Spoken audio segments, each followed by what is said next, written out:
What's going on, guys? It's your boy CryptoMykel here, coming today with a, FPGA Friday update.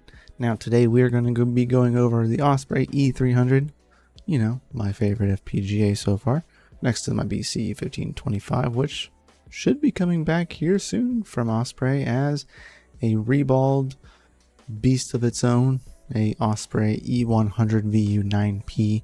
So soon we'll have stuff coming out for that, but today we're going to go over first, a bunch of updates. So, as of the 9th, Osprey released a huge jam-packed update for the E300s. Now, as you can see right over there, if you can't zoom in, then go to their Discord, which I'll have a link for you down below, or it is on their website at the bottom. You can also go to their website from there, or to their Discord from there, and read this for yourself if you desire. But this does affect Alphium. The Alphium bit stream that we currently have on the E300s or E100s has a Whitefire Alphium bit stream, which has a 15% dev fee. Well, that dev fee is actually getting reduced down to 10%, as well as it allows you to apply voltages across all of your cards in different formats, so you can actually change your voltages per card. Before, you couldn't do that. It was one setting across every device. But there's also a Team Red Miner bitstream that has now been implemented with a dev fee of also 10%. So there is a quick guide to their, if you can see right around, or it should be right here, there's a guide to their voltages. I do not know how different it varies. We are going to try and test that out, see if it's any different from the current Whitefire bitstream, because, it could be more efficient. As well as Radiant, you can now do the same thing you can with Alphium and apply voltages and settings to, or apply your clocks to all cards individually instead of just one setting. Now, we also did get Graham support for the E300 VU33P, 35P, and the VU9P. So soon when we get our VU9P, we will actually have support for that automatically. That dev fee, though, is 15%. Now, if I'm not mistaken, this is Whitefire's bitstream as well for Graham. And here is your Stratum. It's right here. Is your Stratum kind of template. It's a little bit different. And as well, there are some other features they have added to the diagnostics webpage in case you encounter any errors. Whenever you update bitstreams, you can actually remove old bitstreams now to free up a little bit of space as well. So that's super handy. Now, you can download this. There is a GitHub link on their Discord. Or you can just wait for the update to come out yourself. So that is pretty cool. Now we are going to go ahead and update our E300, so I'm going to show you how to do that here today. So let's go ahead and dive on into that. We are here inside of our Osprey E100 VU33P. So you'll go over here to, first let's go check out the diagnostic page. You can kind of see what it looks like. This helps you get back your start button if it happens to disappear. So first thing I always recommend when you're going to do an update is, just go ahead and stop your miner. You can see there is the core setting that you can actually put and change. Well, I only have one card, so it doesn't matter to me. So now we'll go over here to update. It's set to manual. We can click that. Go to the file that we downloaded last night, and we can update our firmware. Simple as that. So we'll give it a few seconds and then we will come right back. All right, so as you can see, we are back up, hashing, and ready to go. Now that does actually increase our mining speed that we are currently at, because they take the dev fee out of that.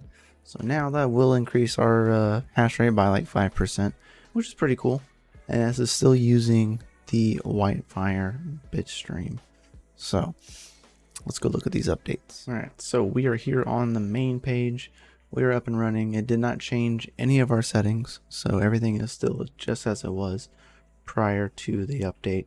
Now if we come down here to diagnostic, you can see we do have way more options than we did just a little bit ago. Now we can download our system log files, get our stop button back, remove Whitefire bitstream files, remove TRM bitstream files, all the different versions, and which is pretty cool. Pretty cool. Now we can go check out our miner. Now you can see using the same bitstream we do have options for FPGA 1 and 2. Now that does not matter to us because we only have one FPGA. So what I do want to try out is see if TRM is any different. So let's go ahead and stop the miner. Stopped. Still mining Alphium. Let's go try TRM. I'm going to try to leave all of our clocks the exact same as they were. They should be fine, so we will actually find out in just a second. Well, after a little bit of messing around because I couldn't use the exact same clocks that I was using on Whitefire, I had to actually up my VCC. I couldn't have it as low as I did, but whenever the pool decides it wants to allow reconnection, we were getting about 3.75 gigahashes on Alphium, which is like 0.8 gigahashes more than I was getting at around the same clocks. I didn't change my clock, but I did up my VCC just a little in order for it to like actually hold without crashing. So overall, I do call that a win.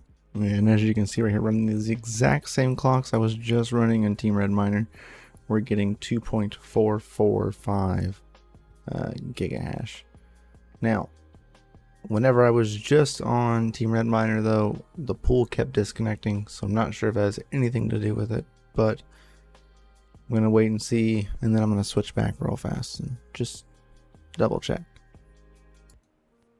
So we did end up switching back to TRM, but we kept getting errors again, and then now we have got it to stabilize, but it is getting 0 hash to the pool. So I'm unsure if this is clocks related or what, but right now we are not getting anything on the pool side, and we can with the other bitstream from Whitefire. So for now, we'll go back. If anybody knows, or if Osprey is watching this, please put your comment down below or reach out to me. That way maybe I can figure out what's happening here.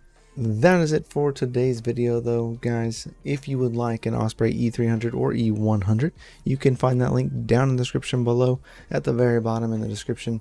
Plus you can find coupon codes relating to each of their miners. So do pay attention to that, and I would be greatly appreciative if you use those codes because they do help me out here on the channel.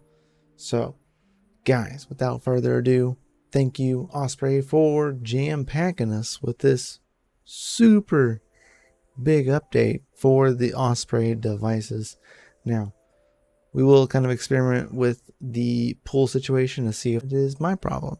Maybe I did something wrong. Don't know. We'll find out. Catch us on the flip side, and peace out. Stay savage, and remember, keep your hash rates up, your watts down low. We'll see y'all next time, guys. Peace.